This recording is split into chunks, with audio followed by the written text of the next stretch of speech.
لك الحمد يا الله خلقتنا وهديتنا وأنقذتنا من النار. الصلاة والسلام عليك يا رسول الله لقد بلغت الرسالة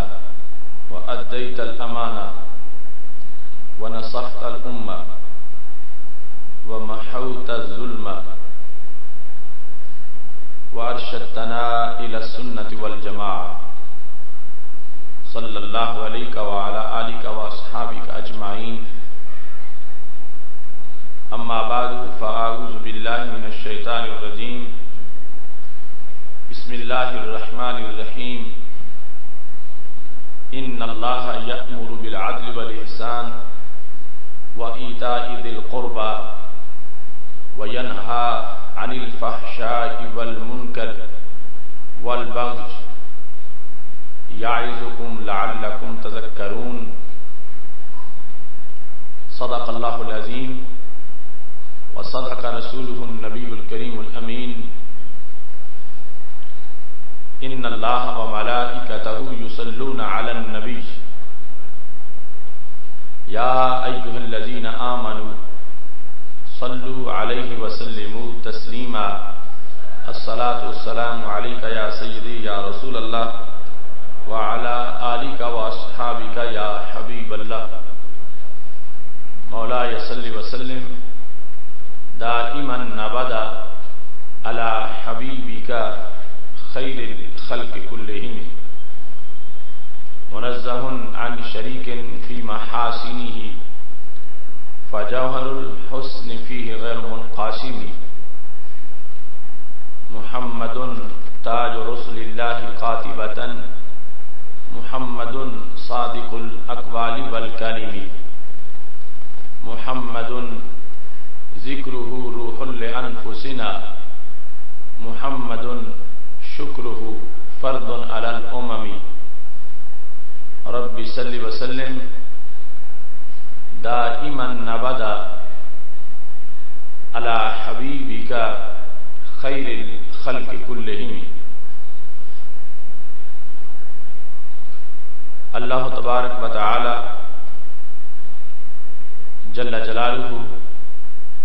وعم نوالہ واتم برہانہ وعظم شانہ وجل ذکرہ وعز اسمہ کی حمد و ثنا اور حضور سرور کائنات مفخر موجودات زینت بزم کائنات دستگیر جہاں غم گسار زماں سید سربراں حامی بے قسم قائد المرسلین خاتم النبیین احمد مجتبی جناب محمد مصطفیٰ صلی اللہ علیہ وآلہ واصحابہ وبارک وسلم کے دربار گہربار میں ہدیہ درود و سلام عرض کرنے کے بعد وارثان منبر و محراب ارباب فکر و دانش نہایت ہی معزز و محتشم حضرات و خواتین، رب ذوالجلال کے فضل اور توفیق سے ماہ رمضان المبارک کے عشرہ رحمت میں ہم سب کو گوجرانوالا کی سرزمین پر بھٹی میرج ہال میں سالانہ فہم دین کورس میں شرکت کی سعادت حاصل ہو رہی ہے. رب ذوالجلال کے فضل اور توفیق سے آج ہماری گفتگو کا موضوع ہے اسلام اور امن عالم. میری دعا ہے خالق کائنات جل جلالہ اسلام کی برکتیں سارے جہان کو عطا فرمائے اور اسلام جس امن کا دائی ہے اس امن کا سایہ پوری کائنات کو عطا فرما۔ خالق کائنات جل جلالہ نے ہر بگاڑ کو ختم کرنے کے لیے اور ہر فساد کی جڑیں کاٹنے کے لیے اسلام کی شکل میں سب سے کامل اور جامع دین انسانیت کو عطا فرمایا۔ اس کی تعلیمات اتنی جامع ہیں، اس کے احکام انسان کے لیے اتنے مفید ہیں کہ اگر کوئی اسلامی تعلیمات کی طرف متوجہ ہوتا ہے اسے کوئی تشنگی باقی نہیں رہتی،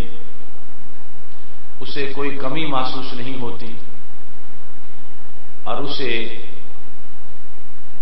کسی طرح کی تلخیوں کا سامنا نہیں کرنا پڑتا۔ آج اس کائنات میں جو کشمکش ہے، کائنات کے اندر جو خطرات ہیں، ہر طرف جو دنگا و فساد ہے، ہر طرف آلام و مصائب کی جو برمار ہے، اس کا سبب صرف اور صرف اسلام سے دوری۔ کچھ اعلانیہ طور پر اسلام سے دور ہیں اور کچھ لوگ اسلام کا نام لے کر اسلام دشمن کارروائیوں میں مصروف، جس کے نتیجے میں مسلم امہ کو بے چینیوں کا سامنا ہے۔ ایک طرف اسلام کے بیٹے کرب محسوس کر رہے ہیں اور دوسری طرف معاذ اللہ غیر مسلموں کو اسلام بدنام کرنے کا اور اسلام پر تنقید کرنے کا موقع میسر کیا جا رہا ہے۔ ایسے خطرناک موڑ پر آج ہم رمضان المبارک کے حسین لمحات میں اسلام اور امن عالم کا موضوع زیر بحث لا رہے ہیں۔ رب ذوالجلال سے دعا ہے کہ خالق کائنات جل جلالہ اسلام کو دونوں طرح کے خطرات سے محفوظ فرما۔ وہ بیرونی طاقتیں جو معاذ اللہ اسلام کو حرف غلط سمجھ کے مٹانا چاہتی ہیں، رب ذوالجلال انہیں نیست و نابود فرمائے، اور اسلام کے اندرونی محاذ پر جو لوگ اپنی بربریت، اپنی وحشی طبیعت اور اپنی انانیت کو شریعت اور اسلام کا نام دے کر اسلام کو معاذ اللہ بدنام کرنے کی کوشش کر رہے ہیں، رب ذوالجلال انہیں بھی ہدایت عطا فرما۔ قرآن مجید برہان رشید کی ہر آیت کریمہ میں اتنی روشنی ہے کہ جس سے لاکھوں راتوں کی سیاہی مٹ سکتی ہے۔ ہر لفظ میں اتنا نور ہے جس سے کروڑوں صبحیں آباد کی جا سکتی۔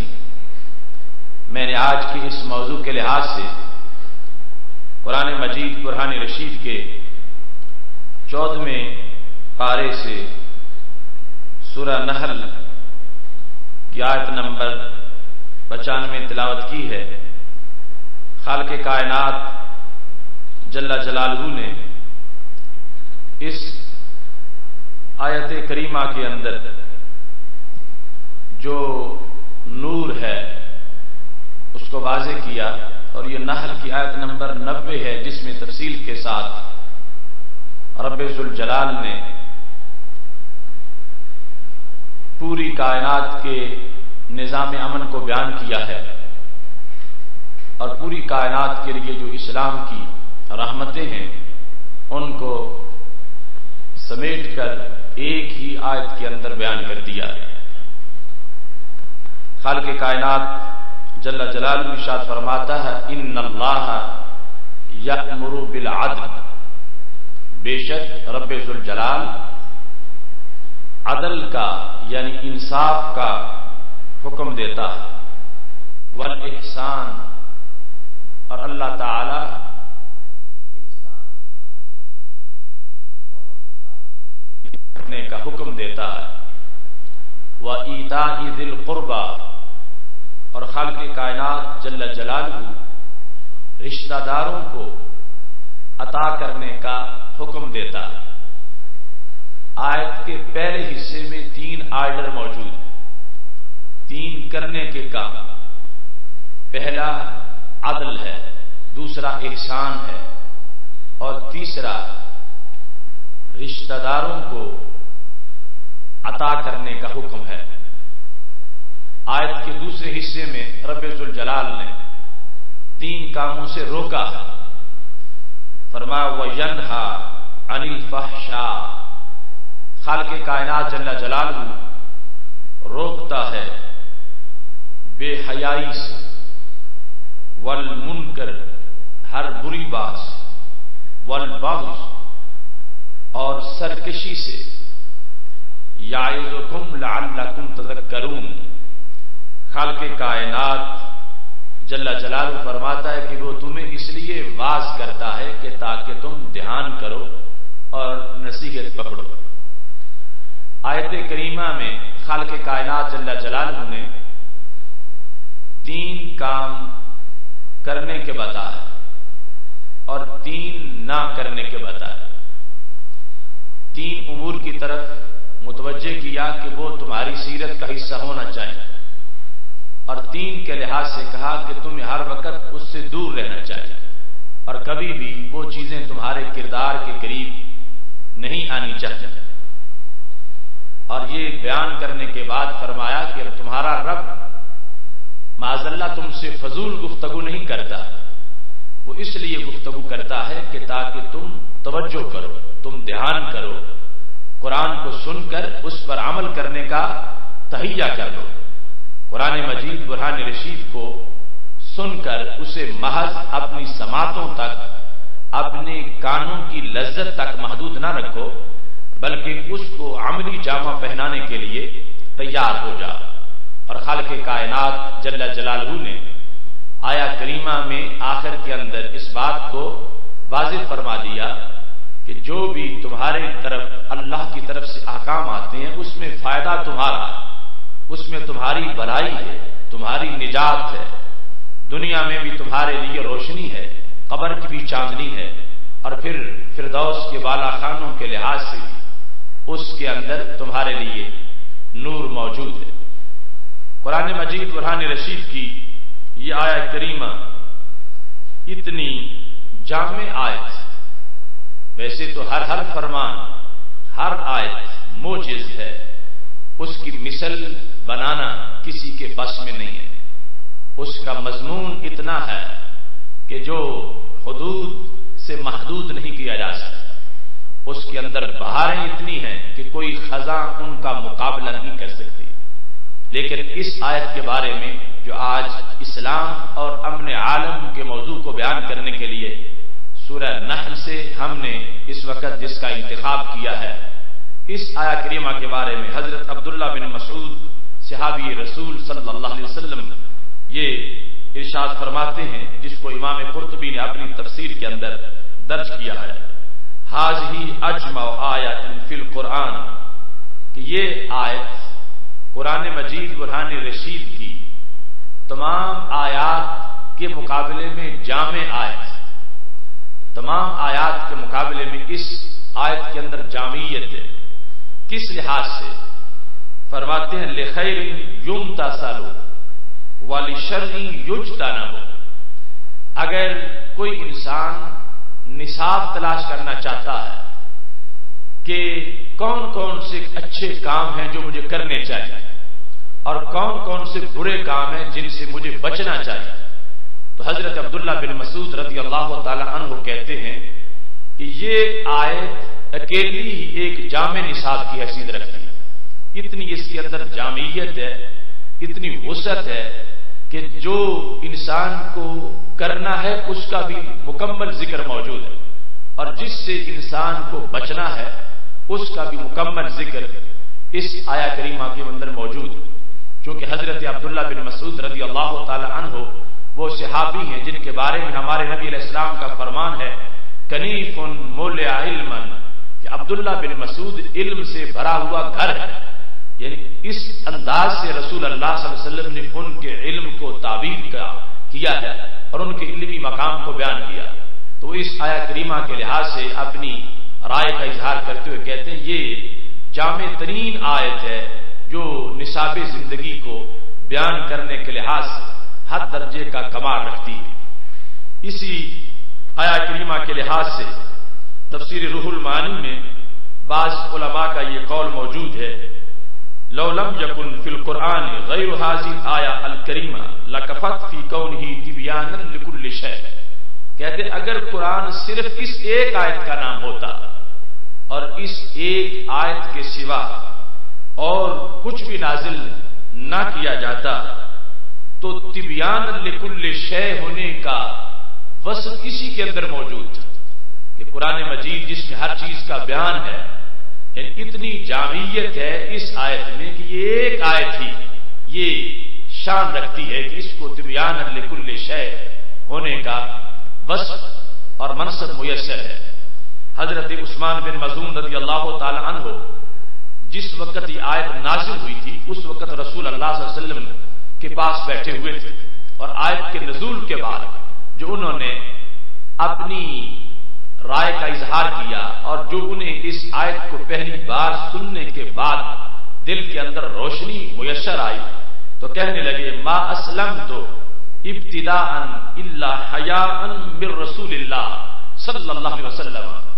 کہ میں نے پہلے جو اسلام قبول کیا تھا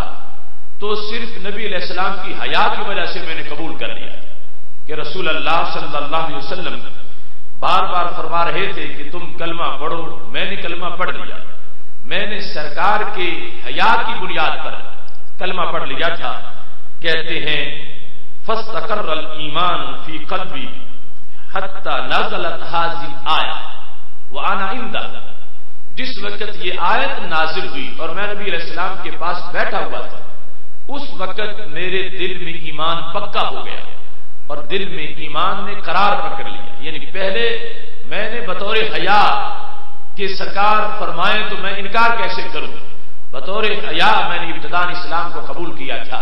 لیکن اگر اسلام میرے اندر رچ بس گیا ہے اور مستقر ہو گیا ہے تو وہ اس آیت کی برکت سے ہے کہ جب یہ آیت نازل ہوئی میں رسول اللہ صلی اللہ علیہ وسلم کے پاس بیٹھا تھا اور اس کے نزول کی کیفیات اور اس کے بیان کا جو انداز تھا اور اس کے جو مضامین اور مفاہیم تھے اس کے لحاظ سے میرے اندر اسلام جو ہے وہ مستقر ہو گیا اور اسلام راسخ اور پکا ہو گیا. قرآن مجید برہان رشید کی اس آیت کریمہ کے لحاظ سے آج ہم دنیا بھر کے باسیوں کو یہ پیغام دے سکتے ہیں کوئی ملک، کوئی مذہب، کوئی الہامی یا غیر الہامی دین اپنے کسی آرڈیننس اور اپنے کسی قانون کے لحاظ سے کوئی ایسا جامع حکم ہمیں بتا کہ جس کے اندر انسان کے لیے اتنا کچھ ہو جتنا کہ اس آیت نے انسان کو مالا مال کیا ہے، اور جس قدر کمیونٹی اور سوسائٹی کے مسائل کو حل کرنے کے لحاظ سے اور خالق اور مخلوق کے حقوق کو بیان کرنے کے لحاظ سے اس آیت کے اندر جامعیت موجود ہے. کسی بھی قانون کی کسی عبارت کے اندر ایسا انداز موجود نہیں. خالق کائنات جل جلالہ جو انسان کا خالق ہے وہ جانتا ہے کہ انسان کی مشینری کیسے چلے تو یہ مفید ہے اور کیسے چلے تو اس میں بگاڑ پیدا ہوتا ہے. اس رب نے جو انسان کو قانون دیا اور آخری قانون قرآن مجید برہان رشید کی شکل میں عطا کیا، یقیناً وہی اس انسان کی افادیت کو واضح کر سکتا، جس نے جہان پیدا کیا وہی جہان کے امن کا بھی بیان کر سکتا ہے۔ جس نے کائنات بنائی ہے وہی کائنات بچانے کے لیے بھی اپنی طرف سے ہدایات دے سکتا ہے۔ لہذا خالق کائنات جل جلالہ نے اپنے ازلی علوم کی روشنی میں جو ہدایت دی اس کے اندر جامعیت ہے، کیونکہ اسے یہ پتا ہے کہ شر کیسے پیدا ہوتا ہے، فساد کہاں برپا ہوتا ہے، بگاڑ کے اسباب کیا ہوتے ہیں، بگاڑ کی اصلاح کے لیے کون سے کام یا کون سے امور ہیں کہ جن سے بگاڑ کی نوبت ہی نہیں آتی، کون سے وہ ہیں کہ اگر بگاڑ آ چکا ہو تو پھر اس بگاڑ کو ختم کیا جا سکتا ہے۔ اس بنیاد پر اس جہان میں سوائے قرآن کے اور کوئی نسخہ کیمیا نہیں ہے، سوائے قرآن مجید کے اور کوئی روشنی موجود نہیں ہے، اور سوائے قرآن مجید کے بیماریوں کا اور کوئی علاج موجود نہیں ہے کہ جس سے اچھی طرح بیماریوں کی بےکنی کی جائے اور جڑوں کو کاٹا جا سکے۔ اس سلسلہ میں اس آیت کریمہ کے اندر اگر توجہ کی جائے تو ہر بیماری کے جو انداز ہیں پنپنے کے اس کو سامنے رکھتے ہوئے خالق کائنات جل جلالہ نے اپنی طرف سے نسخہ کیمیا عطا فرمایا۔ معاشرے کے اندر بد امنی پیدا ہوتی ہے، بگاڑ پیدا ہوتا ہے، کشمکش اور اضطراب پیدا ہوتا ہے تو اس کا سب سے پہلا سبب ظلم ہے۔ ظلم کی بنیاد پر سارے فتنے اٹھتے ہیں، آگ لگتی ہے اور لوگوں کی املاک وہ جل کے راکھ ہو جاتی ہیں۔ ایسے ہی معاشرے کے اندر جس وقت دوسروں پر احسان کرنے کا جذبہ ختم ہوتا ہے تو پھر معاشرے کی بیماریاں پیدا ہوتی ہیں، پھر سوسائٹی جھلستی ہے، سلگتی ہے اور اس کو آگ لگ جاتی ہے۔ جس وقت لوگ کسی کا دکھ سکھ محسوس نہ کریں اور کسی کی بے بسی پر اس کی مدد کے جذبے کو کھو بیٹھیں تو وہ معاشرہ نہیں، وہ جنگل کے قانون کا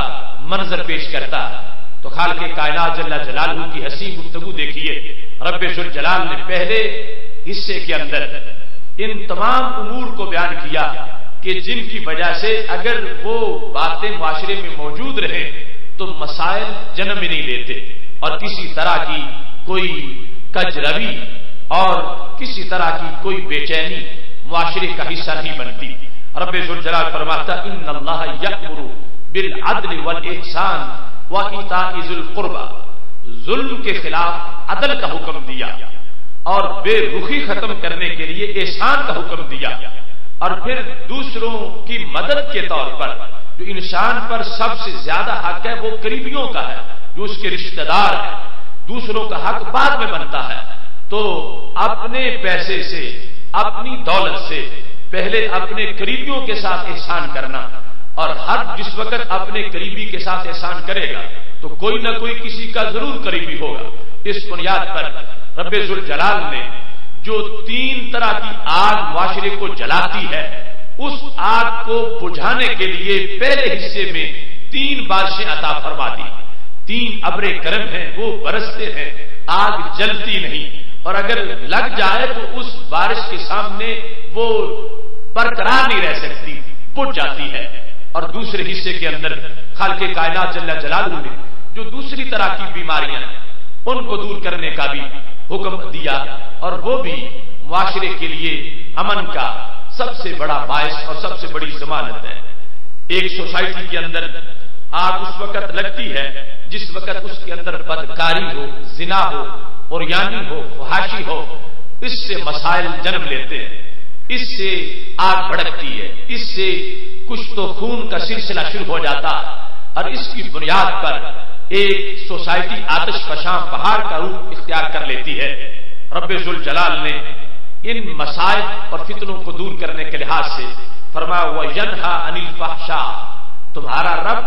فحشا سے روکتا ہے، فحاشی سے منع کرتا ہے، بدکاری سے تمہیں دور رکھتا ہے، والمنکر، اور جو چیزیں شرعاً ناجائز ہیں ان سے خالق کائنات تمہیں پیچھے ہٹانے والا، وہ ناجائز بیع و شراء ہو، ناجائز تجارت ہو، ناجائز معاہدے ہوں،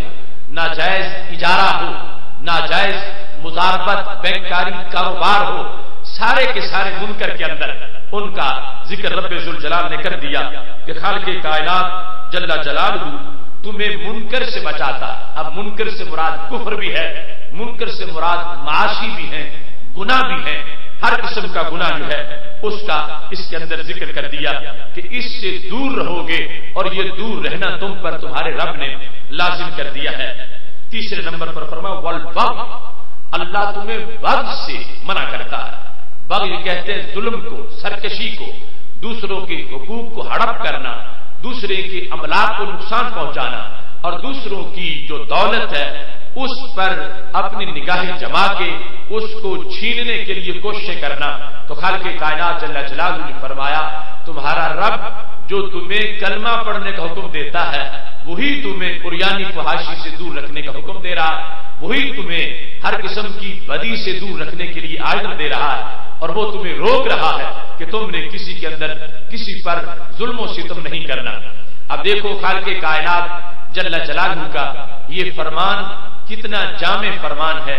اولین حصے میں 3 کام کرنے کے ہیں، دوسرے کے حصے کے اندر 3 کام نہ کرنے کے ہیں. مجموعی طور پر 6 امور کا ذکر اس آیہ کریمہ میں موجود ہے. اور یہ 6 اگر آج اس کا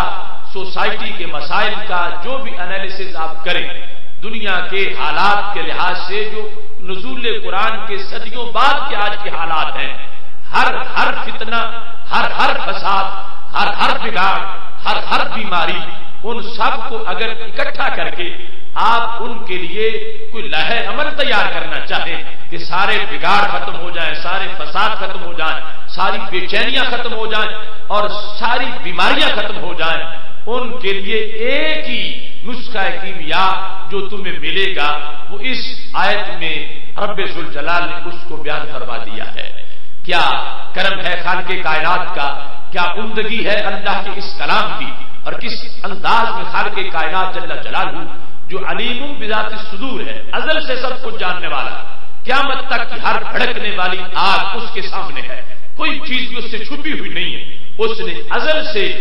ابد تک جو کچھ انسان کے لیے مفید تھا اور جو کچھ انسان کے لیے نقصان دہ تھا اس کو سامنے رکھ کر ہمارے رب نے ہمیں یہ قانون عطا فرمایا ہے. اب عمل کرنا ہماری ذمہ داری، اس کو کھول کے بیان کریں، اس کے فوائد اپنے زمانے کو سمجھائیں، اس کو پیش نظر رکھ کے اپنی زندگی کی راہوں کو روشن کریں. یہ ہماری ڈیوٹی ہے اور یہ گارنٹی ہے رب ذوالجلال کی طرف سے کہ جس وقت یہ چیزیں ہمارے معاشرے میں ہوں گی، ہم ان پر عمل کریں گے، ہماری سیرت میں یہ گلدستے موجود ہوں گے تو پھر سارے بگاڑ ختم ہو جائیں گے. ہر قسم کی بے چینیاں، ہر قسم کے دھماکے، ہر قسم کی خودکشیاں، ہر قسم کے افلاس، ناداری اور بھوک کے مسائل، ہر قسم کی معیشت اور معاشرت کی جو ناہمواریاں ہیں ان سے ہمیں نجات مل جائے گی. مریض وہ اپنی لاچاریوں کے شکوے کرے کہ جس کو دوائی دینے والا کوئی نہ ہو، جس کی تشخیص کرنے والا کوئی نہ ہو، جس کا علاج کرنے والا کوئی نہ ہو، اور جس کی دوائی کہیں نہ ملتی ہو وہ تو رہتا پھرے، اور جس کی دوائی اس کے گھر ہی اس کے سرہانے کے نیچے پڑی ہو اسے رونے کی ضرورت نہیں، اپنی دوائی کو استعمال کرنے کی ضرورت ہے. اس بنیاد پر بحیثیت مومن اسلام کی اندرونی محاذ پر اور بحیثیت اس قرآن کے کہ یہ ہدی للناس ہے، پوری کائنات کے لحاظ سے ہم اس پیغام کو اجاگر کرنا چاہتے ہیں کہ اگر پوری دنیا کے لوگ امن عالم چاہتے ہیں اور چاہتے ہیں کہ گلوبل ویلی میں امن رہے تو یہ امن امریکہ نہیں دے سکتا، یہ امن برطانیہ نہیں دے سکتا، یہ امن اسرائیل نہیں دے سکتا، یہ امن ہندو نہیں دے سکتا. اگر کائنات کو امن مل سکتا ہے تو نبی رحمت حضرت محمد مصطفیٰ صلی اللہ علیہ وسلم کے قلب پر نور پر اترنے والی اس کتاب سے امن کائنات کو مل سکتا ہے، جس کی وجہ سے امن ہر طرف آئے گا، امن کی بہار ہوگی. اور یہی وہ انداز ہے جس کو رب ذوالجلال نے اس مقام کے علاوہ دیگر مقامات پر بھی بیان کیا ہے. اب دیکھیے خالق کائنات جل جلالہ نے یہاں پر جن چیزوں کو بیان کیا، ہم نے پہلے اس کا ترجمہ کیا، پھر مختصر سی تشریح کی. اب مزید تھوڑا سا اس کا ڈیٹیل تبصرہ اس پر کرتے ہیں کہ خالق کائنات جل جلالہ نے سب سے پہلے عدل کا حکم دیا. تو مجموعی طور پر اسلام کی تعلیمات کی 2 قسمیں ہیں، ایک کا تعلق عقائد سے ہے اور دوسری کا تعلق اعمال سے ہے، تو عدل دونوں کو جامع۔ عدل ظلم کے خلاف، ظلم کا مطلب ہوتا ہے وضع الشیء فی غیر محلہ، ایک شے کو وہاں رکھنا جہاں اس کی جگہ نہ ہو۔ شے جس جگہ کی ہو اس جگہ رکھیں تو عدل ہے، اور جس جگہ کی ہو اس جگہ نہ رکھیں، کسی اور جگہ رکھ دیں تو یہ ظلم ہے۔ تو اس بنیاد پر دل جو ہے یہ بنایا گیا ہے رب کو ماننے کے لیے، دل بنایا گیا ہے حضرت محمد مصطفیٰ صلی اللہ علیہ وسلم سے عشق کے لیے۔ اگر کوئی انسان اپنے دل میں رب سے پیار نہیں رکھتا، اپنے دل کے اندر توحید کا عقیدہ نہیں رکھتا اور دل میں کفر و شرک ہے، تو یہ سب سے بڑا ظالم ہے کہ جس نے وہ مقام جس کو رب ذوالجلال نے ایمان کے لیے بنایا تھا، اس نے اس مقام کو کفر سے بھرا ہوا۔ جو شخص دل کو رکھتا ہے مگر دل میں دل بھر کی یاد نہیں رکھتا، سید المرسلین حضرت محمد مصطفیٰ صلی اللہ علیہ وسلم کی محبت نہیں ہے، تو یہ سب سے بڑا ظالم انسان ہے۔ تو خالق کائنات جل جلالہ نے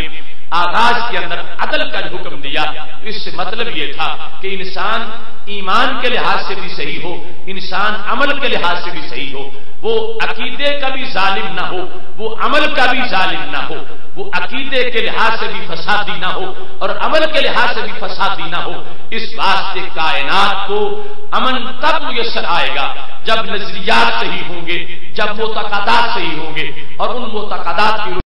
پھر جو ہے وہ زندگی بسر کی جائے گی۔ تو خالق کائنات جل جلالہ نے سب سے پہلے عدل کا حکم دیا۔ عدل کا مطلب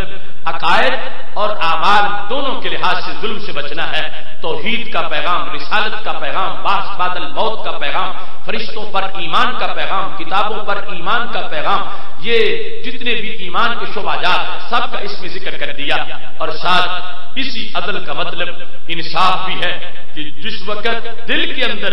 عدل ہو تو پھر اعضاء میں بھی عدل ہو، کوئی ہاتھ کسی پہ ظلم نہ کرے، کوئی زبان کسی پہ ظلم نہ کرے، کوئی قدم کہیں ظلم کی وادیوں کی طرف چل کے نہ جائے۔ تو یہ جامع آیت قرآن اس انداز میں اپنے نصاب کو واضح کر رہی ہے کہ خالق کائنات جل جلالہ نے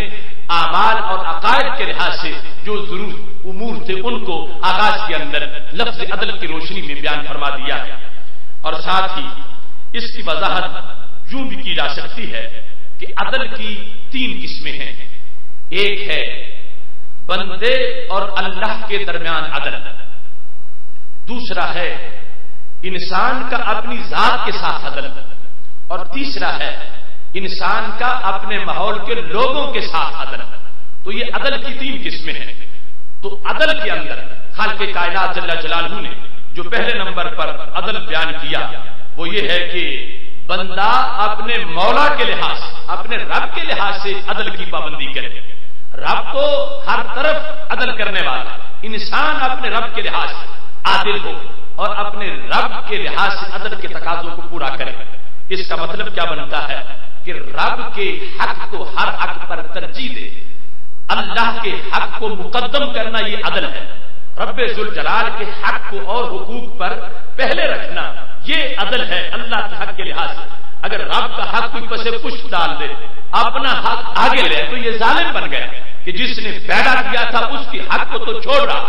اب ایک وقت ہے، مثال کے طور پر ادھر نماز کا ٹائم جا رہا ہے اور دوسری طرف بھوک بھی لگی ہوئی ہے، تو 10 منٹ رہ گئے ہیں، 10 منٹ میں کھانا بھی کھایا جا سکتا ہے اور 10 منٹ میں نماز بھی پڑھی جا سکتی ہے۔ تو عدل کیا ہوگا؟ اپنا حق پیچھے رکھے، اپنے رب کے حق کو مقدم کرے کہ وہ نماز کا وقت جو نماز قضا ہو گئی تو جتنا نقصان ہوگا اتنا کھانے میں 10 منٹ اگر تاخیر ہوگی تو کوئی نقصان نہیں ہوگا۔ اس بنیاد پر عدل رب کے لحاظ سے یہ ہے کہ رب ذوالجلال کے حق کو اوروں کے حقوق کے لحاظ سے وہ مقدم کرنے والا ہو۔ اس میں ساتھ اس چیز کا بھی دھیان رکھنا ہے کہ رب کی رضا کو ہر کسی کی رضا پہ مقدم کرنا یہ بھی رب کے لحاظ سے عدل ہے۔ دیکھو جامع انداز کیا ہے خالق کائنات جل جلالہ کا۔ ایک طرف رب کا حکم ہے، اس پر وہ راضی ہوتا، دوسری طرف گھر والوں کی سوچ ہے۔ ایک طرف رب کا فرمان ہے، دوسری طرف سوسائٹی کا تقاضا ہے۔ ایک کام کرنے کا اللہ حکم دے رہا ہے اور دوسری طرف اس کام کے خلاف سوسائٹی کی آواز موجود ہے، تو پھر اللہ کے حکم کے لحاظ سے عدل کرنے والا کون ہوگا جو یہ نہ دیکھے کہ میری ماں کیا کہتی ہے، یہ دیکھے میرا رب کیا کہتا ہے، یہ نہ دیکھے کہ میرا باپ کیا کہتا ہے، یہ دیکھے کہ میرا رب کیا کہتا ہے، یہ نہ دیکھے میری برادری کیا کہتی ہے، یہ دیکھے میرا مولا کیا کہتا ہے، یہ نہ دیکھے کہ آج کے حالات کیا ہیں، آج زمانہ کیا کہتا ہے، لوگ کیا کہیں گے، وہ یہ دیکھے کہ میرا رب کیسے خوش ہوتا ہے۔ تو جو شخص اس چیز پر دھیان رکھنے والا ہے کہ اپنے رب کی رضا کو اوروں کی رضا پہ مقدم کرنے والا ہے، تو کہا جائے گا کہ اس انسان نے اللہ کے لحاظ سے عدل کیا ہے، اللہ کے لحاظ سے ظلم نہیں کیا، کیونکہ اس نے اپنے رب کے حق کو مقدم رکھا ہے اور اپنے رب کی رضا کو اور لوگوں کی رضا پر مقدم رکھ کے اس کے مطابق عمل کیا ہے۔ ایسے ہی اجتناب کرے زواجر سے، ایک ہے اللہ کی طرف سے زواجر ہیں کہ یہ کام کرو گے تو تمہیں اتنا عذاب ہوگا، اور دوسری طرف اللہ کی طرف سے احکام ہے کہ یہ کام کرو، تو اوامر پر عمل کرنا اور زواجر سے بچ کے رہنا، مناہی سے دور رہنا، یہ بھی رب کے لحاظ سے عدل ہے کہ اس کے احکام سرد خانے میں نہ ڈالے جائے، اس کے احکام پر عمل کیا جائے، ان کو سامنے رکھا جائے۔ تو اب عدل کا جو پہلا حصہ ہے اللہ کے لحاظ سے عدل کرنا، اس کے اندر یہ چیزیں تھیں جن کو میں نے اختصار سے بیان کیا۔ اب دیکھو آیت کا مفہوم ہم جب مکمل کریں گے تو واقعی یہ پتہ چلے گا کہ ہمارا اسلام کتنا روشن ہے، ہمارا دین کتنا جامع ہے، اور کس قدر مسائل کو سامنے رکھ کے رب ذوالجلال نے یہ آگ بجھائی ہے۔ اگر اس بہتری کو، اس پیغام کو، خیر کے سلسلے کو اگر حالات میں عام کر دیا جائے تو آج بھی ضمیر میں تڑپ موجود ہے، آج بھی خمیر جو انسانی ہے اس کے اندر اپنے رب کے حکم کے لحاظ سے وفا کا جذبہ موجود ہے، اور آج بھی اس کے بہت اچھے نتائج برآمد ہونے والے ہیں۔ عدل دوسرے نمبر پر یہ ہے کہ انسان اپنے آپ کے لحاظ سے عدل کرے، اپنے اوپر ظلم نہ کرے، اپنے لحاظ سے عدل کرے۔ اپنے لحاظ سے عدل کرنے کا مطلب کیا ہے؟ رب ذوالجلال فرماتا ہے قرآن مجید میں وَنَهَ النَّفْسَ عَنِ الْهَوَىٰ،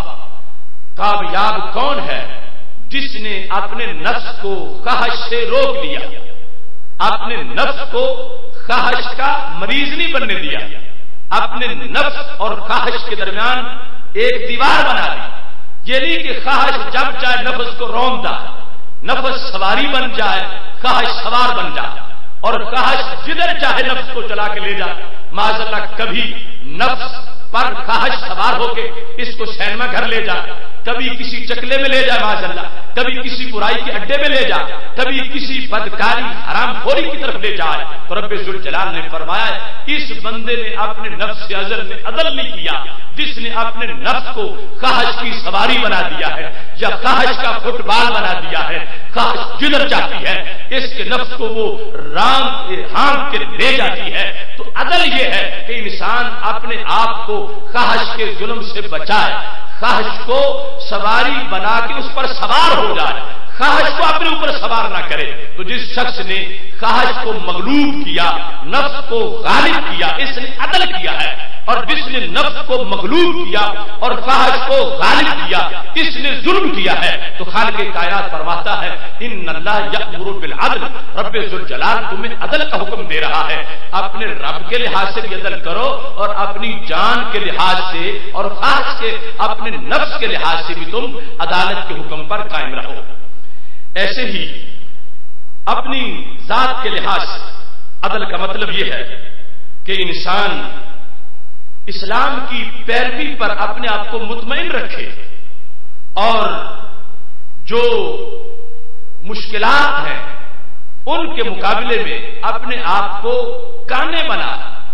اور اپنے ضمیر کے اندر اطمینان رکھے۔ یہ سارا انسان کا اپنے لحاظ سے عدل ہے۔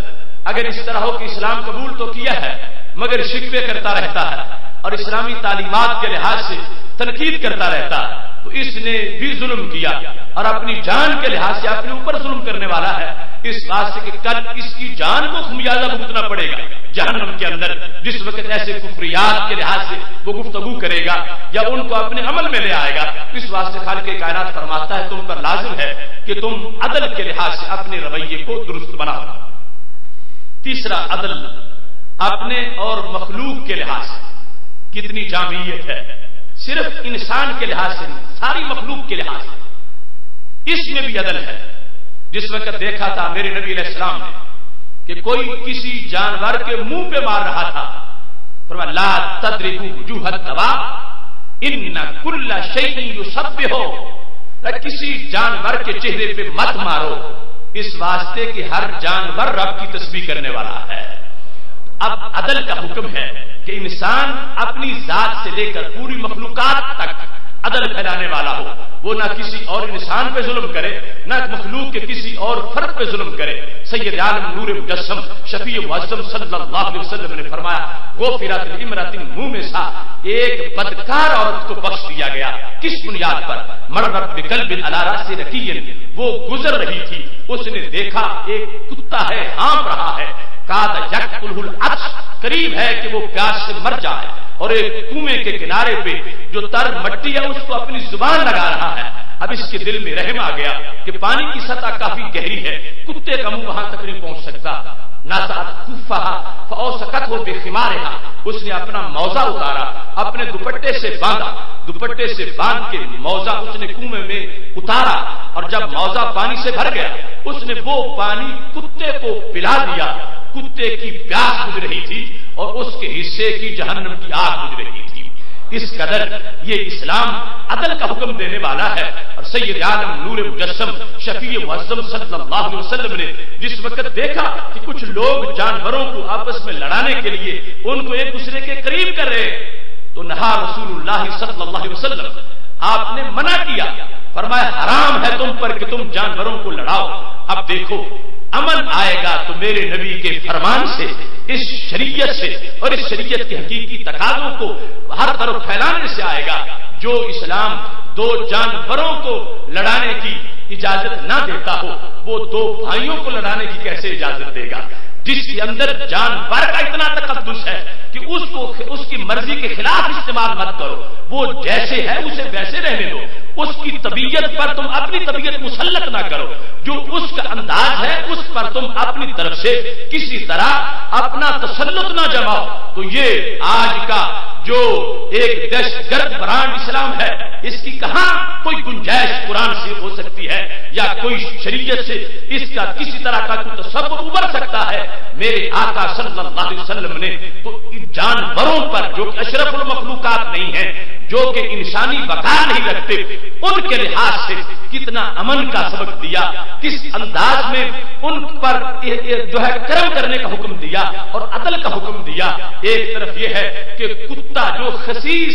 جانور ہے، بڑا ذلیل ہے، اس کے ساتھ بھی احسان پر نیکیاں مل رہی ہیں، اور پھر عام جانوروں کے منہ پر مارنے سے منع کیا جا رہا ہے، اور یہ سب کچھ عدل ہے۔ اور دوسری طرف اشرف المخلوقات ہو، مسجد میں ہو، نماز پڑھ رہا ہو، تلاوت کر رہا ہو، سجدہ کر رہا ہو، اس کا سر دھڑ جدا کر دینا، اس کو بارود میں جلا دینا۔ اب اس عمل کا اور شریعت کا آپس میں تعلق کیا ہو سکتا ہے؟ سید عالم نور مجسم شفیع معظم صلی اللہ علیہ وسلم نے یہاں تک وضاحت فرما دی، امور حیوانوں کے بھی بیان کر دیے، اور عدل یہ جامع ہے کہ انسان اپنی ذات کے لحاظ سے جو عدل کر رہا ہے، پھر مخلوقات کے لحاظ سے صرف انسانوں پر نہیں باقی مخلوقات تک بھی اللہ کے حکم کا تقاضا یہ ہے کہ انسان عدل پھیلائے گا تو پھر سارے کی ساری سوسائٹی، پورا معاشرہ اس کے آتش فشانی انداز ختم ہو جائیں گے، بلکہ ہر طرف شبنمی ماحول پیدا ہو جائے گا، ہر طرف سے دھواں ختم ہو جائے گا،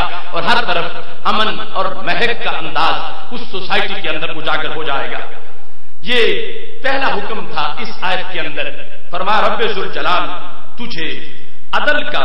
حکم دیتا ہے۔ اب یہاں پر یہ چیز بھی مخلوق کے لحاظ سے عدل میں ہے کہ اگر کوئی ظلم کرتا ہے تو اس پر صبر کر لینا، اگر کسی کا انداز جو ہے وہ ایسا ہے کہ جس سے کوفت محسوس ہو رہی ہے تو اس آزمائش اور ابتلا پر اپنے اندر کچھ برداشت کا جذبہ پیدا کرنا، ان چیزوں کو بھی خالق کائنات جل جلالہ نے عدل میں ہی بیان کر دیا تاکہ معاشرے کے اندر مل جل کر رہنے سہنے کا جو اسلوب ہے وہ واضح ہو سکے۔ دوسرے نمبر پر فرما احسان، ان اللہ یأمر بالعدل والاحسان، اللہ عدل کا بھی حکم دیتا ہے اور اللہ احسان کا بھی حکم دیتا ہے۔ احسان کے لحاظ سے دو مفہوم ہیں، پہلا مطلب ہے فرائض کی ادائیگی، اور دوسرا مطلب کیا ہے جو صحیح حدیث میں موجود ہے کہ ہمارے نبی علیہ الصلوۃ والسلام تشریف فرما تھے تو جبریل آ گئے۔ صحابہ کہتے ہیں کہ ایک انسان تھا کہ جس کے بالوں پر نہ کوئی سفر کا نشان لگتا تھا، بالکل تازہ اور ستھرے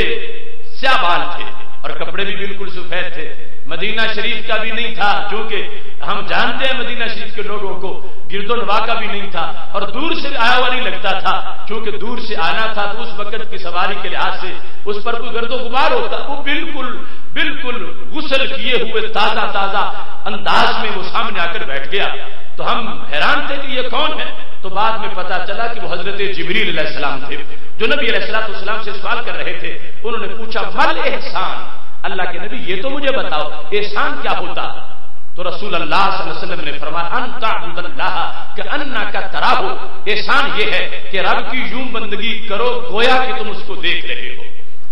یہ جذبہ ہو اندر، یہ کیفیت ہو کأنک تراہ، گویا کہ تم اسے دیکھ رہے ہو۔ فإن لم تکن تراہ، اگر تم یہ کیفیت نہ بنا سکو فإنہ یراک، وہ تو یقیناً تمہیں دیکھ رہا ہے۔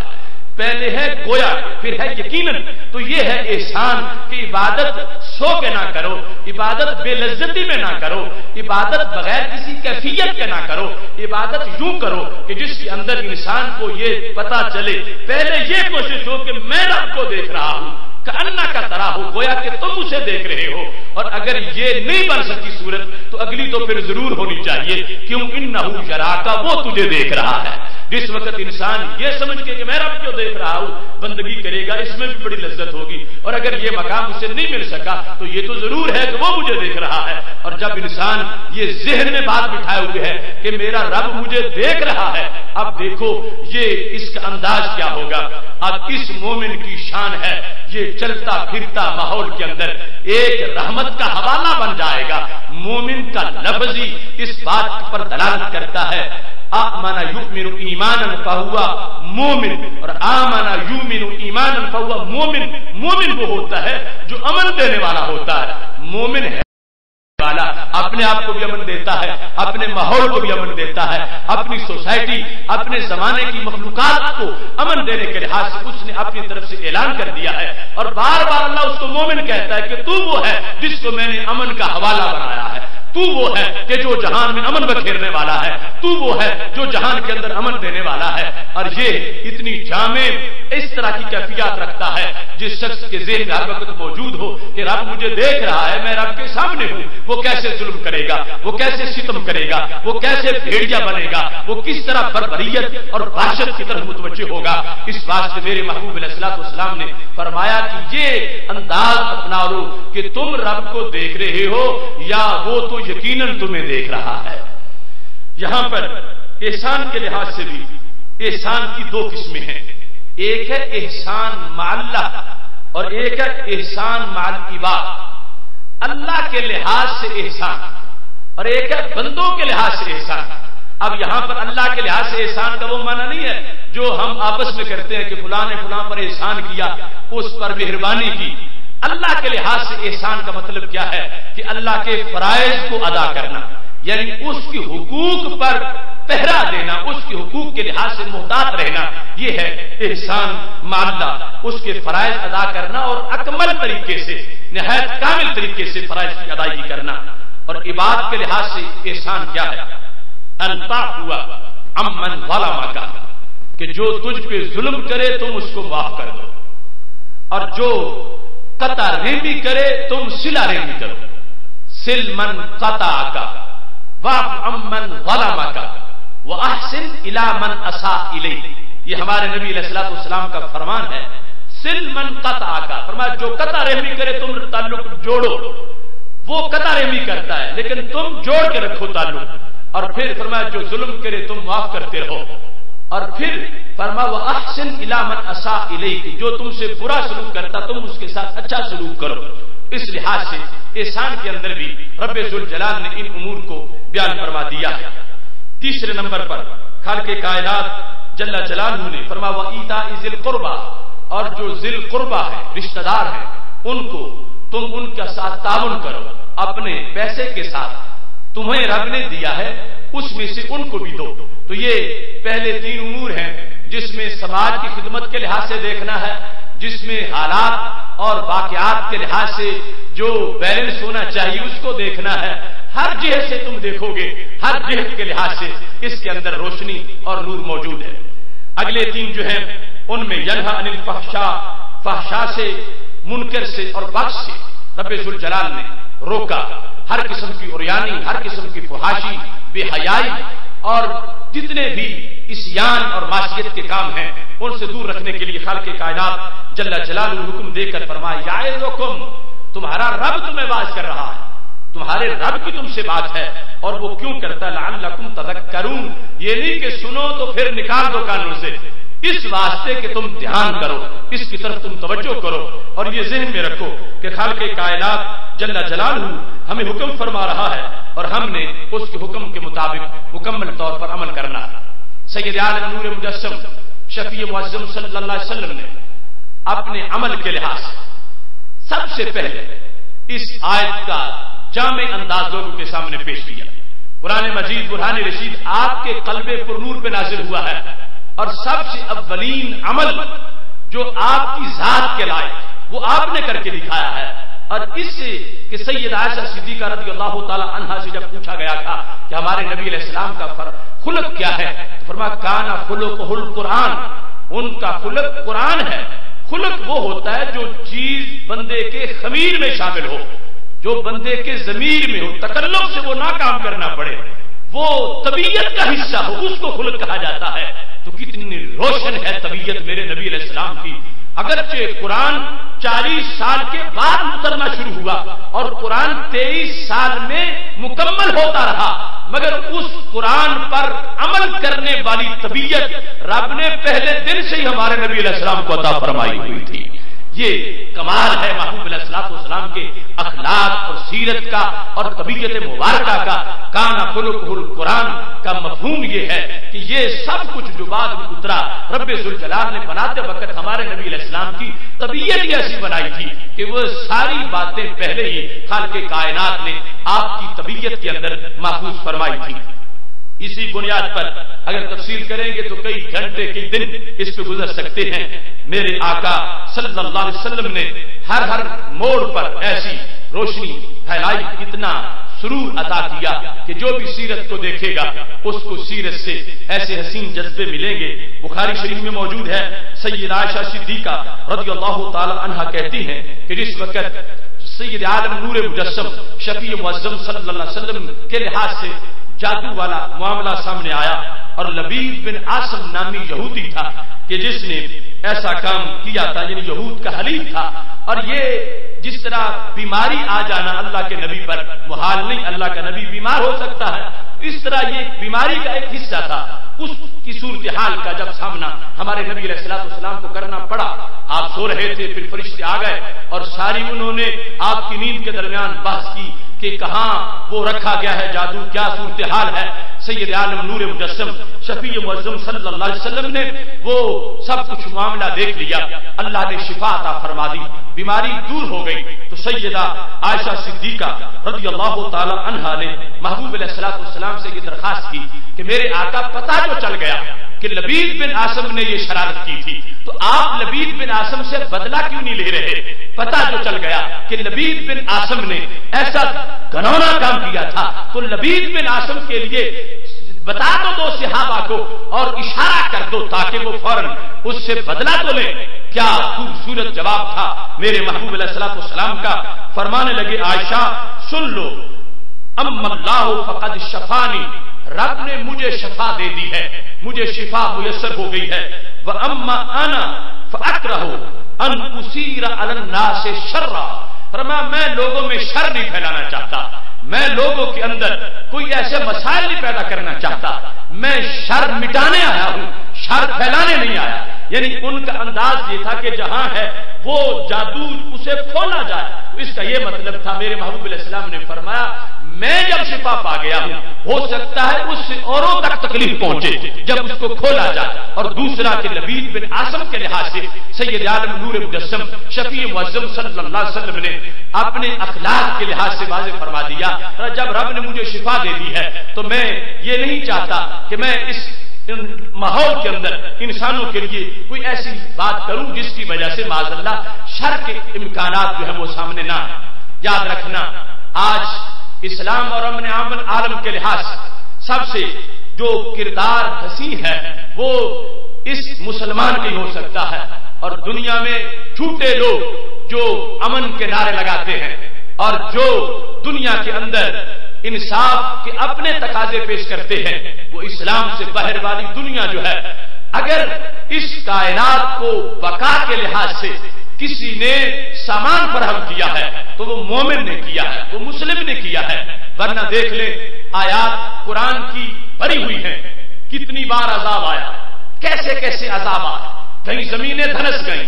کہیں لوگ بندر بن گئے، کہیں لوگ خنزیر بن گئے، کہیں آگ نے جلا کے سب کو راہ کر دیا، کہیں پوری کی پوری سلطنتیں الٹ گئیں۔ یہ سب کچھ ہوتا رہا، اور وہ اللہ آج بھی وہی اللہ ہے جو اس وقت ایک پل سے پہلے لاکھوں کو بندر بنا دیتا تھا، لاکھوں کو خنزیر بنا دیتا تھا، لاکھوں کروڑوں کو دھنسا دیتا تھا، بستیاں آسمانوں کے قریب جا کے الٹی کر دیتا تھا۔ اب تو ایسا نہیں ہو رہا، اب وہ عذاب دوہرائے نہیں جا رہے۔ تو یہ اس کائنات کے لیے امن ہے اسلام کا، اسلام کی وجہ سے وہ اللہ نے اس کو چین دیا، کائنات کو سکون دیا، اور پھر جو اضطراب آتے ہیں وہ اسلام کی خلاف ورزی سے آتے ہیں۔ اس بنیاد پر اسلام پر عمل یہ کائنات کی بقا کی ضمانت ہے، اور آئندہ کے لیے بھی اگر زمین بچ سکتی ہے زلزلوں سے، آفات سے، تو صرف اور صرف اسلام کی روشنی میں بچ سکتی ہے۔ اور جو کرتوت آج غیر مسلموں کے ہیں، یہود کے ہیں، نصارہ کے ہیں، شر پسندوں کے ہیں، قادیانیوں کے ہیں، وہ کرتوت اس جہان کو بگاڑنے اور اس جہان کو برباد کرنے والے کرتوت ہیں۔ یاد رکھنا، جس دور میں بھی انبیاء کرام علیہ السلام کی توہین ہوئی ہے، رب ذوالجلال نے پہلے انبیاء علیہ السلام کے زمانے میں یہ دستور رکھا ہے کہ وہاں پر عذاب ضرور اترا ہے، عذاب آیا ہے، اور عذاب کی وجہ سے پھر اس پوری قوم کو خمیازہ بھگتنا پڑا ہے۔ آج ہم دائی ہیں ناموس رسالت کے تحفظ کے، خواہ وہ حضرت عیسیٰ علیہ السلام کی عزت ہو، خواہ حضرت موسیٰ علیہ السلام کی عزت ہو، اس عزت پر پہرا اسلام نے دیا ہے، اور یہ کہا ہے کہ کسی نبی کی شان میں گستاخی کرنے والا واجب القتل ہے، اس واسطے کہ وہ بندہ ایسا موذی ہے جس کی وجہ سے زمین پھٹ سکتی ہے، وہ بندہ ایسا ایک ناسور ہے جس کی وجہ سے آسمان سے آگ برس سکتی ہے، کیونکہ اللہ کے نبیوں کے گستاخوں کی بنیاد پر پہلے بھی عذاب کا نزول ہوتا رہا۔ اور اگر ایسے لوگوں سے سوسائٹی بھر جائے گی یا سوسائٹی میں معاذ اللہ ایسے کچھ پیدا ہو جائیں گے، اس کی وجہ سے ساری سوسائٹی کا امن جو ہے وہ خراب ہو سکتا ہے۔ تو جس نے امن خراب کرنے والے جتنے ذرائع تھے ان ذرائع کو بند کرنے کا کردار ادا کیا ہے، وہ اسلام ہے۔ جو محبوب علیہ السلام کی عزت، سید المرسلین حضرت محمد مصطفیٰ صلی اللہ علیہ وسلم کی ناموس ہو، یا دیگر تمام انبیاء کرام علیہ السلام کی ناموس ہو، اولیاء کی ناموس ہو، کتابوں کی عزت ہو، کعبے کی عزت ہو، ہر چیز کے ادب اور احترام کے لحاظ سے یہ دین ہے، یہ اسلام ہے، اور اس کے ماننے والے ہیں کہ جنہوں نے ان چیزوں کو ہائی لائٹ کیا ہے، اپنا دین بتایا ہے اور دین کا حصہ قرار دیا ہے۔ اور دوسری طرف جو بگوڑے خاکے بناتے ہیں، فیس بک والے معاملات کو اچھالتے ہیں، یہ ہے جو امن عالم کے لیے خطرہ ہے۔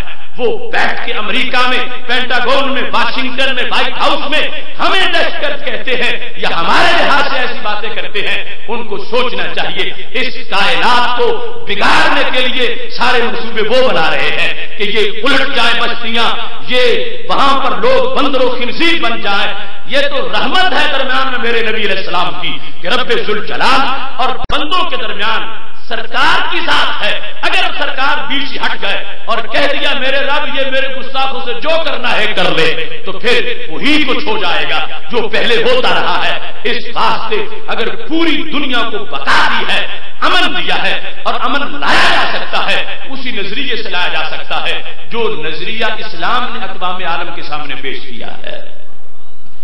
سید عالم نور مجسم شفیع معظم صلی اللہ علیہ وسلم نے اس امن کو بیان کرتے ہوئے لوگوں کے ہر طرح کے مسائل کو سامنے رکھا اور پھر سوسائٹی کے لیے ایسا جھونکا رحمت کا عطا کیا تاکہ کہیں کوئی بگاڑ پیدا نہ ہو. انسان اس وقت اپنے آپ کو دیکھتا ہے, عام انسان تکبر کرتا ہے, کبھی کسی نسبت پر, کبھی عصبیت پر, کبھی اپنے خاندان پر, کبھی اپنی بولی پر, کبھی اپنے قد بت پر, کبھی اپنی شکل پر, کبھی اپنے کسی حوالے پر. پھر جا کے بگاڑ پیدا ہوتا ہے کہ دوسرا مجھ سے ہیج ہے, دوسرا مجھ سے نیچے ہے, میں اس سے اوپر ہوں. میرے محبوب علیہ الصلوۃ والسلام کا حسین خطبہ سنو. اللہ تعالیٰ نے بھی ارشاد فرمایا ہے قرآن مجید میں, یا ایھا الناس انا خلقناکم من ذکر و انثی وجعلناکم شعوبا وقبائل لتعارفوا ان اکرمکم عند اللہ اتقاکم. فرمایا لوگوں ہم نے تجھے ایک مذکر اور ایک مؤنث سے پیدا کیا, یہی تمہاری ہسٹری ہے ساری. ایک مرد و زن سے تمہیں پیدا کیا گیا ہے اور پھر ہم نے تمہارے شعبے بنائے ہیں, ہم نے تمہارے قبیلے بنائے. یہ جتنی بھی تقسیمیں ہیں کس لیے؟ فرمایا لتعارفوا, یہ صرف تمہاری پہچان کے لیے, یہ فخر کے لیے نہیں, یہ لوگوں کو نیچا دکھانے کے لیے نہیں, یہ صرف پہچان کے لیے ہے کہ تمہاری ہر ایک کی پہچان ہوتی رہے. پہچان سے آگے اس کا کوئی دخل نہیں. کوئی کہے میں گوندل ہوں, میں چٹا ہوں, میں چیما ہوں, میں شیخ ہوں, میں فلاں ہوں, ان باتوں کا آگے فخر کے لحاظ سے جو سوچے گا یہ سوچ تھی شیطان کے اندر, جس نے کہا تھا خلقتنی من نار و خلقتہ من طین. اس کائنات کے اندر جو پہلی بگاڑ کی بات کی تھی تو شیطان نے کی تھی اور وہ ذاتیات کی وجہ سے کی تھی. اور اس نے کہا تھا اے اللہ آدم کو تو نے مٹی سے بنایا ہے, مجھے تو نے آگ سے بنایا ہے, میں اچھا ہوں وہ افضل نہیں ہے. یہ جو سوچ تھی اپنی نسل کے لحاظ سے, اپنے قبیلے کے لحاظ سے اور برادری کے لحاظ سے, اپنی ذات اور قیمت کے لحاظ سے سب سے پہلے یہ سوچ اس انداز کی تھی. اپنے آپ کو کسی قبیلے کی طرف منسوب کرنا جرم نہیں ہے, لیکن اس کو اپنی بڑائی کے بنیاد پر کہ جس سے اوروں کی توہین کرتے پھرو, اوروں کی تذلیل کرتے پھرو, اس سے میرے نبی علیہ الصلوۃ والسلام نے منع کیا. اور اسی پھر عصبیت کی بنیاد پر جھگڑے ہو جاتے ہیں. لوگ کہتے ہیں میں اس کی مدد کروں گا کیونکہ وہ میرے قبیلے والا ہے, میں اس کے مقابل کو زیر کروں گا اگرچہ وہ مظلوم ہے, لیکن میں اس کے خلاف نکلوں گا کیونکہ اس کا ٹکراؤ میرے قبیلے کے لوگوں سے ہو رہا ہے. میرے محبوب علیہ الصلوۃ والسلام نے فرمایا میں نے ساری عصبیتیں اپنے قدموں کے نیچے رکھ کر رون دی ہیں. فرمایا یاد رکھنا, محبوب علیہ الصلوۃ والسلام فرمانے لگے الا لا فضل لعربی علی عجمی ولا لعجمی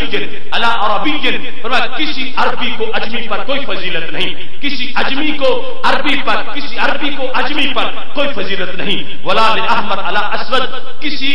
سرخ کو سیاہ پر کوئی فضیلت نہیں. ولا لاسود علی احمر, اور کسی سیاہ کو سرخ پر کوئی فضیلت نہیں. الا بالتقوی, ہاں صرف تقوی سے فضیلت ہے. رنگ جو ہے وہ باعث فضیلت نہیں, نسل باعث فضیلت نہیں, قد بت باعث فضیلت نہیں, اپنا علاقہ اور اپنے روابط جو ہے دنیا داروں کے ساتھ وہ باعث فضیلت نہیں. فرمایا ان اکرمکم عند اللہ اتقاکم, جو تم میں سے زیادہ پرہیزگاری والا ہے وہ رب کے نزدیک زیادہ عزت والا ہے. تو واضح کر دیا عزت کی بیس کوئی رنگ نہیں, عزت کی بیس کوئی نسل نہیں, عزت کی بیس کوئی قد بت نہیں, عزت کی بیس کوئی قبیلہ خاندان نہیں. یہ بیس مت بنانا. اب یہ جو چیزیں معاشرے کے اندر سوسائٹی کے اندر آگ لگانے والی تھی میرے نبی علیہ الصلوۃ والسلام نے پہلے وہ آگ بجھائی ہے. اب یہ مومن کے لیے ضروری ہے کہ وہ فخر کرے تو نسبت رسول پہ فخر کرے کہ میں کون ہوں, کہ سید المرسلین حضرت محمد مصطفیٰ صلی اللہ علیہ وسلم کا میں غلام ہوں. اس غلامی کی بنیاد پر جو کہا تھا خاص ہے ترکیب میں قوم رسول ہاشمی, یہ ہمارا فخر ہے, یہ ہماری ترکیب ہے, یہ ہمارا اعزاز ہے. اس کو چھوڑ کر باقی چیزوں کی طرف متوجہ ہونا وہ درست نہیں ہے. ہاں وہ تعارف کے لیے ضرور ہے, اپنے ناموں کے ساتھ تعارف کے طور پر لگاؤ، فخر کے طور پر نہ، تکبر کے طور پر اپنے ناموں کے ساتھ وہ چیزیں مت لگاؤ۔ لیکن یاد رکھنا ان سارے خاندانوں میں ایک خاندان مستثنا ہے، وہ میرے نبی علیہ السلام کی آل کا خاندان ہے۔ وہ عظمت جدا ہے، اس کا مرتبہ جدا ہے، اس کے لحاظ سے جو امور ہیں وہ اور طرح کے ہیں۔ اب یہاں پر سید عالم نور مجسم شفیع معظم صلی اللہ علیہ وسلم نے یہ ارشاد فرما دیا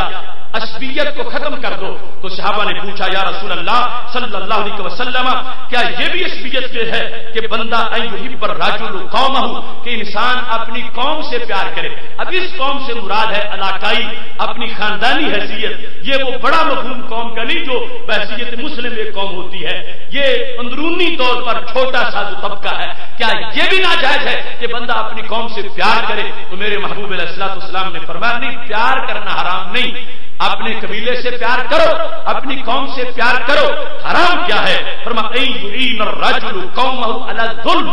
اپنی قوم کا ظلم پر تعاون کرنا حرام، اپنی قوم کے ساتھ ظلم پر تعاون کو میں حرام کر رہا ہوں کہ تمہاری قوم کو ظلم کرنا چاہتی ہے اور تم کو ہم آپس میں ایک قوم ہے، لہذا میں ظالم قوم کے ساتھ کھڑا ہو کے مظلوم پہ ظلم کروں گا۔ اور اس بنیاد پر برادریوں کے لحاظ سے ٹکرے لینا، جھگڑے کرنا، لڑائیاں کرنا، اس کو میں حرام قرار دے رہا ہوں۔ اپنی برادری سے، قبیلے سے، خاندان سے، اس معنی میں قوم سے پیار کرنا، اور اس پیار کو میں ناجائز نہیں قرار دے رہا، اس کی بنیاد پر ظلم کو ناجائز قرار دے رہا ہوں۔ اب دیکھو کس قدر سید عالم نور مجسم شفیع معظم صلی اللہ علیہ وسلم نے جامع انداز میں اسلام کے اندرونی محاذ کے لیے بھی اور بیرونی محاذ کے لیے بھی ایسی روشنی واضح کر دی ہے کہ جس کی بنیاد پر انسان دیکھتا جاتا ہے، اس کو سرور ملتا ہے کہ محبوب علیہ الصلوۃ والسلام نے امن عالم کے لحاظ سے جو انداز پیش کیا، یہی انداز آج کے سارے فتنوں کی آگ بجھا سکتا ہے، اور اسی کے لحاظ سے آج ایک حقیقی اسلامی سلطنت بھی قائم ہو سکتی ہے، اور اسی کے لحاظ سے پوری کائنات کے لیے اسلام کا قابل قبول نظام بھی پیش کیا جا سکتا ہے۔ جن بگھوڑوں نے دھماکوں کو اسلام کا نام دیا، جن بگھوڑوں نے سر ہٹ جدا کرنے کے عمل کو جہاد کہا، جن بگھوڑوں نے امریکہ کے نوالوں پہ پل کر اور پھر اسی کے بعد اس انداز میں آگے جا کر وہ اسلام کی بدنمائی، معذاللہ بدنما بھاگ بننے کا کردار کیا، وہ کبھی بھی ان کے عمل سے اسلام نہیں پھیل سکتا۔ وہ برقوں کے نیچے بھی شر چھپا ہوا ہے، اماموں کے نیچے بھی شر ہے اور شرارت ہے شریعت کے نام پر۔ اگر کائنات کو امن مل سکے گا تو اسی صورت میں مل سکے گا جو امن کا انداز میرے نبی علیہ السلام نے عطا کیا اور صحابہ کرام علیہم رضوان نے اس کو اپنے ماحول میں ہر طرف اجاگر کیا۔ کیا روشن خطبہ تھا سیدنا صدیق اکبر رضی اللہ تعالیٰ عنہ کا، جس وقت پہلا خطبہ دے رہے تھے، فرمایا اما بعد ایھا الناس فانی قد ولیت علیکم، حمد و صلات کے بعد لوگوں میں تمہارا امیر بنایا گیا ہوں، ولست بخیرکم، حالانکہ میں تم سے اچھا نہیں ہوں۔ یہ عاجزی تھی۔ پھر فرمانے لگی ان احسنت فاعینونی، اگر میں نیکی کروں تو پھر میرے ساتھ تعاون کرو۔ پہلے خلیفۃ الرسول،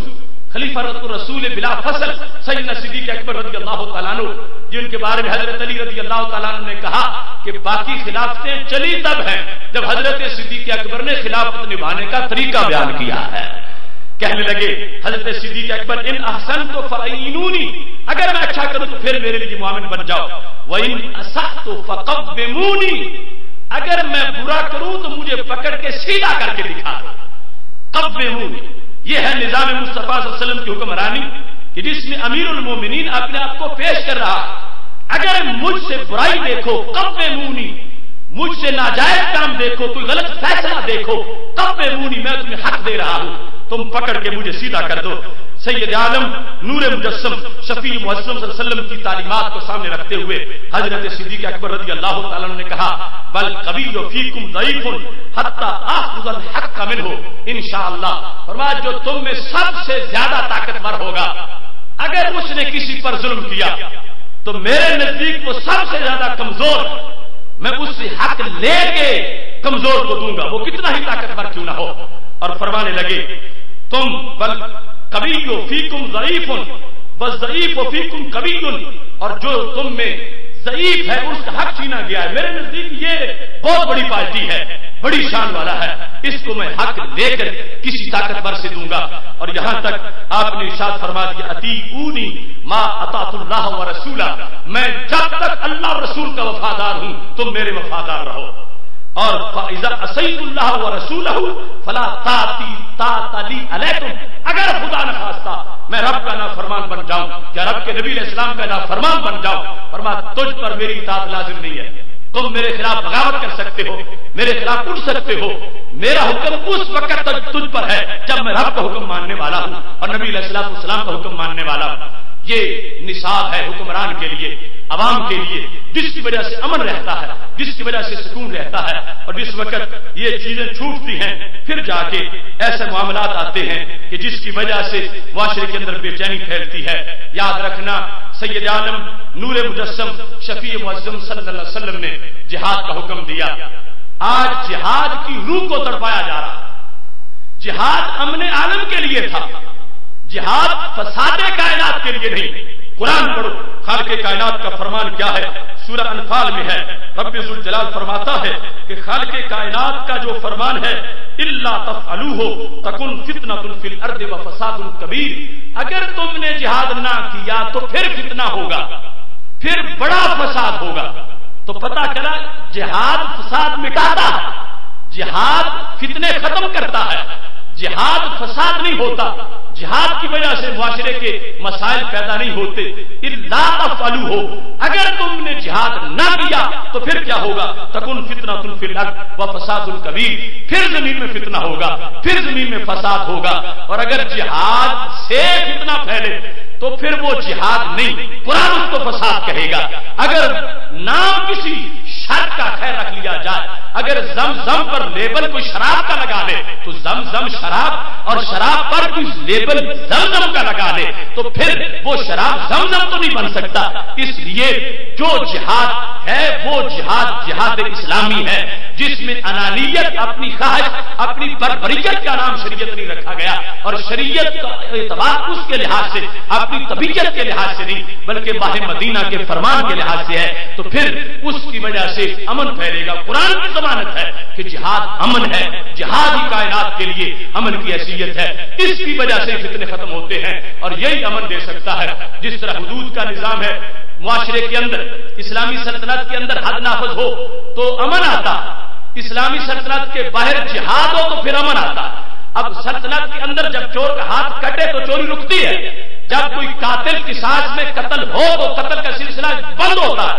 ایسے ہی اسلام کے باہر جو ممالک ہیں ان کے لحاظ سے جہاد کی حیثیت بھی ایسے ہی ہے جس طرح کی حدود اندر امن دینے والی ہے. بیرون اسلام جہاد جو ہے وہ امن کا دائی ہے اور جہاد کی وجہ سے امن پھیلتا ہے. اور جس وقت جہاد کا مطلب غلط سمجھ لیا جائے اور اس کے انداز بگاڑ دیے جائے، شریعت سے ہٹا کر اس کو پیش کیا جائے، پھر وہ ایک وحشی پن ہے، پھر وہ ایک جنونیت ہے اور پھر وہ زمانے کے لیے ایک فتنہ و فساد ہے. یاد رکھنا سید عالم نور مجسم شفیع معظم صلی اللہ علیہ وسلم کے جملہ فرمان اور جو قرآن میں سینکڑوں آیات جہاد ہیں ان کو پیش نظر رکھنے سے جو بات سمجھ میں آتی ہے وہ یہ ہے کہ جہاد ایسے ہے جیسے بیمار کے لیے دوائی ہوتی ہے. اب کسی بیماری کا اس حد تک بڑھ جانا کہ اس کے لیے آپریشن ضروری ہو، اب یہ شوق نہیں ہوتا کہ آپریشن ہو، لیکن بیماری ایسی ہے کہ آپریشن کے بغیر جان نہیں چھوڑ رہی. اب اس کے اندر دو رائے ہو سکتی ہیں. ایک ایسی رائے جو یہ کہے کہ نہیں آپریشن سے جگر پھاڑا جائے گا اور چمڑا کاٹا جائے گا، تکلیف ہوگی اور پھر کئی مہینوں کے بعد جا کے صحیح ہوگا، لہذا یہ بیماری دور کروانے کے لیے آپریشن ہی حرام ہے. یہ ہے وہ قادیانی نظریہ جنہوں نے جہاد کے خلاف بھونکنا شروع کر دیا اور جہاد کے خلاف اس نے تبلیغ کرنا شروع کر دی اور جہاد کے ختم ہونے کا معاذ اعلان کر دیا. اور دوسری طرف کیا ہے کہ کسی مریض کو آپریشن کے نام پر آپریشن تھیٹر میں لے جا کر، خراب اس کی انگلی تھی مگر اس کا سینہ چاک کر دینا، خراب اس کا پاؤں تھا مگر اس کا دل نکال کے پھینک دینا، یہ ہے جو آپریشن اور بیماری کے علاج کے نام پر ظلم ہے. اہل سنت و جماعت عصر حاضر میں ان صحیح افکار کے دائی ہیں کہ ہم یہ چاہتے ہیں کہ جہاں بیماری ہے وہاں علاج ہونا چاہیے اور اس کے لیے آپریشن لازم ہے. آپریشن کا انکار بھی اسلام سے غداری ہے اور آپریشن کے نام پر چیر پھاڑ بھی اسلام سے غداری ہے. جہاں بیماری ہے اس کو دور کرنے کے لیے وہی انداز ہونا چاہیے جس کا فرمان نبی علیہ السلام نے ہمیں عطا فرمایا ہے. اگر دونوں طرف کسی ایک چیز کو بھی راہ راست کو صراط مستقیم کو چھوڑ کے ایک طرف چلے جائیں وہ بھی جہالت, دوسری طرف چلے جائیں وہ بھی جہالت. راہ راست بیچ میں وہ جہاد اسلامی کا نظریہ ہے کہ جس کو امن کہا گیا کہ اگر تم نہیں کرو گے تو پھر امن نہیں آئے گا, کرو گے تو پھر امن آ جائے گا. اب دیکھ لو سید عالم نور مجسم شفیع معظم صلی اللہ علیہ وسلم کی حکمتیں کتنی واضح ہیں. میں عرض کرتے ہوئے اختصار کے ساتھ اپنی گفتگو کو ختم کرتا ہوں. پاک محبوب علیہ الصلوۃ والسلام نے جو فرمودات ہمیں عطا کیے ہیں ان کے لحاظ سے سب سے اولین پہرا معاشرے میں مومن کے خون پر ہے اور مومن کے خون کے لحاظ سے میرے محبوب علیہ الصلوۃ والسلام نے کعبے کو خطاب کرتے ہوئے فرمایا تھا والذی نفس محمد بیدہ لحرمت المؤمن عند اللہ اعظم من حرمتک. اے کعبہ تیرا بڑا مقام ہے. جس طرح تم نے کل سبق وہ سارا کعبے کی عظمت کا پڑھا, میرے نبی علیہ السلام نے خطاب کر کے کعبے کو کہا رب خدا کی قسم جس رب کے قبضے میں میری جان ہے میں اس کی قسم اٹھا کے کہہ رہا ہوں اے کعبہ تو بڑی شان والا ہے مگر مومن کے خون کا تجھ سے بھی بڑا مقام ہے. اب اس خون پر پہرا دینا اگر کوئی اس کے لحاظ سے سرکشی کر رہا ہے, تھوک کے لحاظ سے مسلمانوں کا قتل عام کرتا ہے اور اس کو وہ امریکہ کے خلاف جہاد کہہ رہا ہے,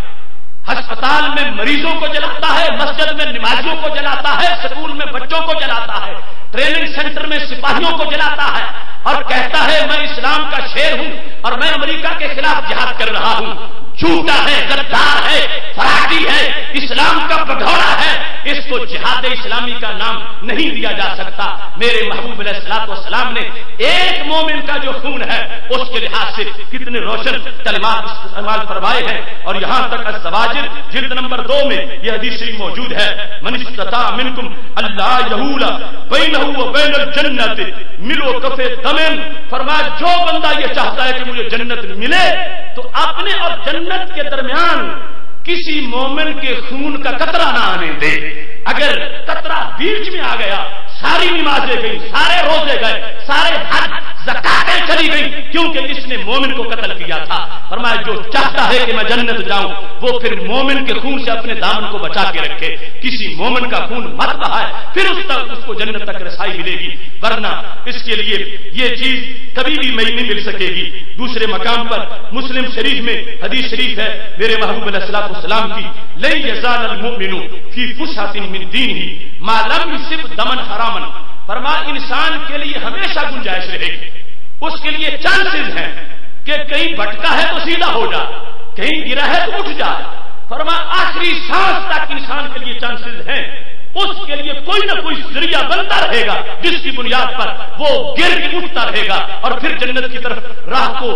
اختیار کر کے آگے بڑھتا رہے گا. ما لم یصب دمن حرام, اور جب تک اس نے حرمت والے خون میں اپنے ہاتھ رنگین نہیں کیے اس وقت تک گنجائش رہے گی بچنے کی, اس وقت تک اس کو رحمت کا سہارا ملتا رہے گا. لیکن جب اس نے کسی مومن کے خون کے ساتھ اپنے ہاتھ جو ہیں وہ آلودہ کر لیے ہیں تو میرے نبی علیہ السلام فرمانے لگے رب نے اس کو اب دور کر دیا ہے جنت سے, اس کے لیے چانسز ختم ہو گئے ہیں. جو فسحت تھی اور وسعت تھی اس کے لحاظ سے خالق کائنات جل جلالہ نے اس کے لیے اپنے رحمتوں کے دروازے بند کر دیے. اس واسطے آج جو چڑیا سے بھی کم سمجھا جا رہا ہے مومن کے خون کو, اور اس طرح تھوک کے لحاظ کیا کیا مظالم کیے گئے, ان چیزوں کا شریعت مطہرہ کے ساتھ کوئی تعلق نہیں ہے. میں اس شریعت کی بات کر رہا ہوں جس کا اظہار میرے محبوب علیہ الصلوۃ والسلام نے یوں کیا تھا فرمایا لا تترکوا الطیر فی اوکارها ان اللیل امان لها. رات کے وقت تم پرندوں کے گھونسلوں میں نہیں جا سکتے. کیوں؟ فرمایا میری شریعت نے ان کو آرام کا سرٹیفکیٹ عطا فرمایا ہے. کاشانوں میں پرندہ بھی محفوظ ہے لیکن بھیڑیوں کی شریعت میں آستانوں پہ بیٹھا نمازی بھی محفوظ نہیں ہے. اس پر بھی دھماکے ہو رہے, وہاں داتا دربار میں بھی حملے کیے جا رہے, وہاں کاشانے میں پرندے کے لیے سرکار نے فرما دیا تھا میری شریعت نے لائسنس دیا ہے جو جگائے گا پرندے کو مجرم قرار پائے گا، کیونکہ میں نے گارنٹی دی ہے امن کی۔ یہ ہے روشن شریعت۔ میرے محبوب علیہ الصلوۃ والسلام نے دیکھا ایک شخص چھری تیز کر رہا ہے، بکری کو لٹا کے ذبح کرنا چاہتا ہے۔ بکری حلال ہے، اسے ذبح کرنا بھی حلال ہے، لیکن ڈرانا تو ناجائز۔ ڈرانا مومن کو کیا بکری کو بھی حرام ہے۔ جب اس کو لٹا کے چھری تیز کی جا رہی تھی تو میرے نبی علیہ الصلوۃ والسلام نے فرمایا لقد اردت ان تمیتها موتا، تم اسے کئی موتیں مارنا چاہتے ہو، تم نے اس کے سامنے چھری تیز کرنے کی کوشش کی ہے، تم اس کو ڈرا رہے ہو، اس کو خوف زدہ کر رہے ہو۔ حلا قبل ان تجاہا، تو تجھے چاہیے تھا اس کو لٹانے سے پہلے چھری تیز کر کے آ۔ تم جانور کے سامنے ایسا کیوں کر رہے ہو؟ اب جس شریعت میں بکری کے سامنے چھری تیز کرنا حرام ہے کہ بکری ڈرے گی، بکری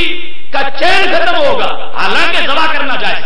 اس شریعت میں کیسے جائز ہے کہ انسانی عبادیوں میں لوگ جو ہے وہ میزائل لے کے چلتے پھریں، چیکٹے لے کے چلتے پھریں، انسانی آبادیوں میں، پھر مسجدوں میں، عبادت گاہوں کے اندر اس انداز کی جو صورتحال گنوں نے، سرکشوں نے اختیار کی، میرے نبی علیہ السلام کی شریعت کے ساتھ اس کا کوئی تعلق نہیں ہے۔ یہ اسلام کو معاذ اللہ غیر مسلموں کے لیے ایک جواز فراہم کر رہے ہیں کہ وہ اسلام پہ تنقید کرے معاذ اللہ، اور اسلام کو دہشت کا دین قرار دے۔ اسلام دہشت کا دین نہیں ہے، اسلام تو کائنات کو امن عطا فرمانے والا ہے۔ حضرت فاروق اعظم رضی اللہ تعالیٰ عنہ نے ایک شخص کو دیکھا اس طرح ہے کہ وہ بکری کو لٹا کے چھری تیز کر رہا تھا، آپ نے اس کو کوڑا مارا۔ آپ نے فرمایا کہ تم جانتے نہیں کہ اسلام میں کتنی رحمت ہے، کس قدر ہر چیز کی حدود کو بیان کیا گیا ہے، اور تم اس جانور کو تکلیف دے رہے ہو۔ دیکھنا سید عالم نور مجسم شفیع معظم صلی اللہ علیہ وسلم نے جو ہمیں شکار کرنے کی اجازت دی، انسان کی ضرورتیں پوری کرنے کے لیے گوشت کھانا ہمارے لیے جائز قرار دیا، اس میں بھی ایک حد معین کی۔ اگر کوئی شخص مرغ اس لیے ذبح کرتا ہے کہ اسے خون بہانے میں لذت آتی ہے تو اس نے حرام کام کیا۔ اگر کوئی شخص اس لیے شکار کرتا ہے کہ گولی چلے، پرندے کو لگے، خون نکلے تو اسے لذت آتی ہے، شریعت نے کہا اس کا شکار کرنا حرام ہے۔ جو شکار اس نیت سے کرے کہ میری ضرورت پوری ہو جائے گی، انسان کا بھلا ہو جائے گا، اب اس کو شریعت نے جائز کیا ہے۔ جانوروں کے اندر بھی یہ تقسیم کر دی گئی ہے، اور اس انداز میں اب انسانوں کے لحاظ کیسے ہو سکتا ہے جیسے آج ناہمواریاں پیدا کی جا رہی ہیں۔ سید عالم نور مجسم شفیع معظم صلی اللہ علیہ وسلم نے ارشاد فرمایا ہے من قتل عصفورا فما فوقها بغیر حقها سألہ اللہ، فرمایا جس نے ناحق چڑیا بھی ماری رب اس سے پوچھے گا تو نے کیوں ماری۔ عصفور چڑیا کو کہتے ہیں، ناحق چڑیا مار دی، ناحق چڑیا قتل کر دی، قیامت کے دن چڑیا کا خون بھی پوچھا جائے گا کہ تم نے چڑیا کو کیوں قتل کیا تھا۔ صحابہ کرام علیہ رضوان نے پوچھ لیا یا رسول اللہ صلی اللہ علیہ وسلم، آپ نے فرمایا ناحق چڑیا کو قتل کرے تو چڑیا کا حق قتل کیا ہوتا ہے تاکہ ہم ناحق سے بچیں اور حق تک رہیں۔ چڑیا کا حق قتل کیا ہے اور چڑیا کا ناحق قتل کیا ہے؟ اب دیکھنا کتنا فرق ہے ظلم اور عدل کے درمیان۔ میرے محبوب علیہ الصلوۃ والسلام نے تقسیم کر دی کہ کیا حق ہے اور کیا نہ حق ہے۔ فرمایا جس شخص نے حق کہا جذبہ فیاکلھا،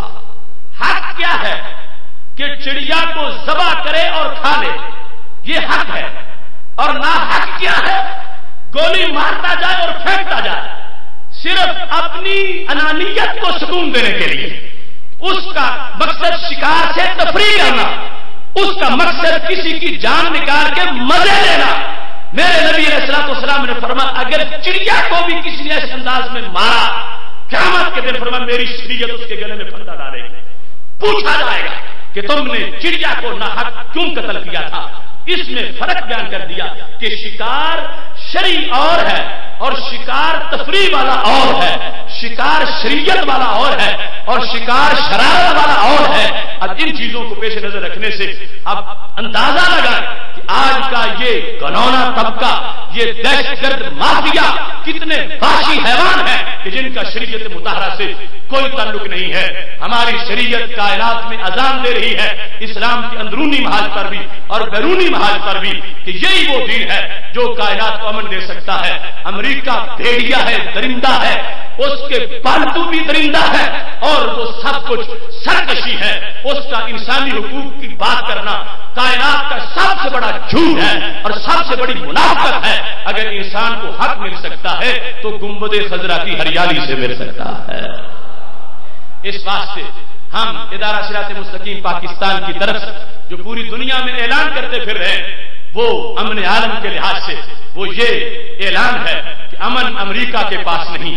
امن میرے نبی علیہ السلام کی دہلیز پر موجود ہے، اور شریعت دہشت گردوں کے پاس نہیں۔ شریعت وہ ہے جو حضرت بلال نے پڑھ کے سنائی ہے۔ اس دین کی خاطر، ایمان کی خاطر آج کا بیان اسلام اور امن عالم مختصر انداز میں آپ کے سامنے بیان کر رہا تھا۔ میری دعا ہے خالق کائنات جل جلالہ ان الفاظ کو تاثیر عطا فرمائے اور ہمارے ملک کو امریکہ کے حوالیوں سے اور دہشت گردوں سے نجات عطا فرمائے۔ وآخر دعوانا ان الحمدللہ رب العالمین۔ یاد رکھنا آپ سب کو جنت کی بڑی تلاش ہے، اور کل موضوع ہے جنت تیرے سامنے۔ اس واسطے سب لوگوں تک پیغام پہنچا دو، جنت کا دیدار، جنت تیرے سامنے، الفاظ کی روشنی میں کل اس موضوع کے لیے وقت پہ آنا ہے۔ اب آپ باہر تشریف لے جا رہے ہیں تو دروازے پر دو دوست